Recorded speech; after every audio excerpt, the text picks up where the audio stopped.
Form హౌస్లో పడుకున్న వారి గుండెల్లో పిడుగులు. రుణమాఫీ అమలు చేస్తుంటే బాధపడుతున్నారు. ఏడాదిలోనే 50,000కు పైగా ఉద్యోగాలు ఇవ్వడం రికార్డు అంటూ చూస్తున్నాం. గతంలో పబ్లిక్ సర్వీస్ కమిషన్ సభ్యులుగా ఆర్ఎంపీ డాక్టర్లు, తహసీల్దార్లు, త్వరలోనే గ్రూప్ 1 ఎంపికైన వారికి నియామక పత్రాలు. ఓట్ల కోసం కొందరు గంగిరెద్దులో వచ్చేవారిని నమ్మొద్దు. కాంగ్రెస్ను బదనాం చేసే వారికి ప్రజలే బుద్ధి చెప్పాలి.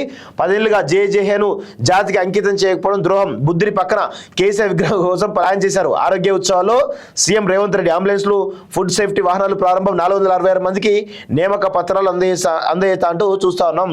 సో రైతుల ఖాతాల్లో దాదాపు మంచి దాదాపు 21,000 కోట్ల రూపాయలు రుణమాఫీ చేయడం జరిగింది. అది ఒక ఎత్తు అయితే, ఇంకొక ఎత్తు ఉద్యోగాలకు సంబంధించి కూడా ఎప్పటికప్పుడు నోటిఫికేషన్ ఇస్తూ ముందుకు పోతూ ఉన్నారు. ఈ 2 విషయాల్లో చాలా పర్ఫెక్ట్గా ఉన్నారు. సో ఇంకా చాలా తీర్లు మారాల్సిన అవసరం అయితే ఉంది. వైద్య శాఖ ఈరోజు నిన్న వైద్య ఆరోగ్య సంబంధించినటువంటి విద్యోత్సవాలు జరిగినాయి. సో దానికి సంబంధించి కొన్ని విషయాలు ఈ ప్రభుత్వానికి నేను నిర్ణయించాల్సుకున్నాను. ఒకటి, గతంలో అందరం గత 10 ఏళ్ళలో ఎవరు ఏమైనా కానీ యశోద హాస్పిటల్ బాగుపడ్డది. ఆ తర్వాత ఈ కార్పొరేట్ మాఫియా, వైద్య మాఫియా ఏదైతుందో ఇబ్బడి ముబ్బడిగా ప్రజల నుంచి, అమాయకమైన ప్రజల నుంచి దండుకుంటా ఉన్నారు. సో దీన్ని ఒక రెగ్యులేటరీ ప్రైజెస్ ఏదైతే ఉన్నాయో, ఫీజు సంబంధించినటువంటి ఒక అథారిటీ తీసుకురావాల్సిన అవసరం అయితే ఉంది. ఎందుకంటే వాళ్ళు ట్రీట్మెంట్ పేరు చెప్పి, ఇబ్బడి ముబ్బడిగా స్కాన్ల పేర్లు చెప్పి, ఇబ్బడి ముబ్బడిగా మెడిసిన్లు ఇచ్చేసి, ఇబ్బడి ముబ్బడిగా ఐసీలు అని చెప్పేసి, ఇబ్బడి ముబ్బడిగా ఆ టెస్ట్లు ఈ టెస్ట్లు అని చెప్పేసి మొత్తానికైతే చాలా పెద్ద ఎత్తున దండుకుంటా ఉన్నారు. ఒక్కసారి ఒక జ్వరానికి అని పోతే 2 లక్షలు 3 లక్షలు బిల్ అవుతూ ఉంది. లేకపోతే ఇంకో సర్జరీ అని పోతే 5 లక్షలు 10 లక్షలు అవుతూ ఉంది. మొన్న ఒక హాస్పిటల్లో చనిపోయిన బాడీకి ట్రీట్మెంట్ చేసి 20 లక్షలు తీసుకున్నారు ఒక హాస్పిటల్లో. ఇలాంటి అనేకమైన ఘటనలు కేవలం ఎందుకో కార్పొరేట్ హాస్పిటల్ ఎందుకు జరుగుతూ ఉన్నాయి?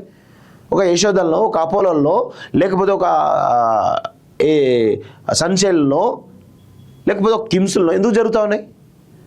వీటిల్లో ఈ ఫీజు సంబంధించినటువంటి మానిటరింగ్ ఏదైతుందో ఒక రెగ్యులేటరీ కమిటీ తీసుకురావాల్సిన అవసరం ఉంది. వాటిపైన ఒక నియంత్రణ తీసుకురావాల్సిన అవసరం ఉంది. అది చేరేంత వరకు మీరు ఎన్ని పనులు చేసినా వేస్ట్ అవుతుంది. ఒకవైపు వీటిపైన ఒక నియంత్రణ కమిటీ వేసి నియంత్రణ చేసే ప్రయత్నం చేయాలి.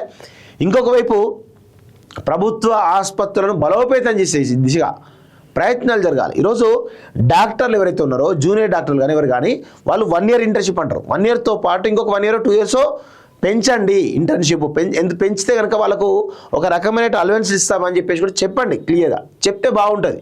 చాలామంది వైద్యులు ప్రభుత్వ ఉద్యోగాలు చేయడం కూడా రెడీగా ఉన్నారు. సో వాళ్లకు కొంత శాలరీ విషయంలో ఎక్కించే ప్రయత్నం చేయండి, తప్పేమీ లేదు. 40,000, 50,000, 25,000, 30,000 ఇస్తున్నట్టు. అది కాస్త 50,000, 60,000 చేయండి. చేస్తే వాళ్ళు రూరల్లో కూడా చేయడానికి బాగుంటుంది అనేటువంటి విషయం కూడా గుర్తుపెట్టుకోవాలి. ఇంకొక విషయం కూడా చెప్పాలి, వాళ్ళకు రూరల్లో కనుక చేయగలిగితే ఖచ్చితంగా వాళ్ళకు ఒక బెనిఫిట్ ఇస్తామని చెప్పేసి ఒక పాలసీ తీసుకొచ్చేస్తే ఖచ్చితంగా డాక్టర్లు కూడా వాళ్ళు కూడా గ్రౌండ్ లెవెల్లో రూరల్లో పనిచేయడానికి సిద్ధంగా ఉంటారు. సో ఆ దిశగా ప్రభుత్వం ఒక ఇనిషియేటివ్ తీసుకోవాలని చెప్పేసి కూడా నేను కోరుతా ఉన్నాను.